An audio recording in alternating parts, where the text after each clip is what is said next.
Great place. Great Insta. I love my Venice, and I want you guys to love it too. I'm Jet Set Juliet, and here are some of my top tips for visiting Venice. Number two, learn a little bit of her history before you go. I wholeheartedly believe that knowing a little history before you go to a destination for the first time or even the second makes you appreciate that place even more.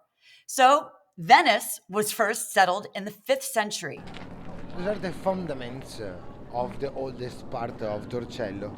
Marauders like the Huns and the Lombards were making life on the mainland a living hell. So, where do you go to avoid being killed? The most unwelcoming place one could think of, apparently, the salty, mosquito infested marshes in the Venetian lagoon. The gamble, though, paid off. These people escaping the mainland figured that the attackers wouldn't bother messing with them in the inhospitable swamp, and they were right. My Venetian friend Jacopo likes to joke, Not even the Vikings, not even. even the Vikings didn't want to be there. And they move until the lagoon just because they feel safety. As time went on, each new wave of settlers fine tuned their natural skills, optimizing their unique position in the lagoon by becoming successful fishermen and salt traders. By the 13th century, life had pretty much started to resemble what we see today in Venice, at least aesthetically.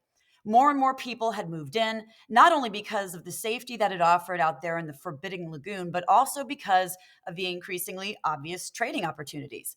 It was around this time that the Venetians began building structures of durable material like stone, sitting atop wooden pilings driven deep into the silt and clay at the bottom of the lagoon. That wood, over time, hardened into a stone like substance, which explains how these buildings, including the gorgeous palazzi, are still standing today. Unfortunately, the pocket battleship Republic's luck ran out. Napoleon effectively put the nail in Venice's coffin, dismantling the Republic on May 12, 1797. Thankfully, though, this aging beauty continues to thrive as one of the most popular tourist destinations on the planet. Sometimes, perhaps a little too popular. Next up, the one item you definitely need to pack when visiting Venice.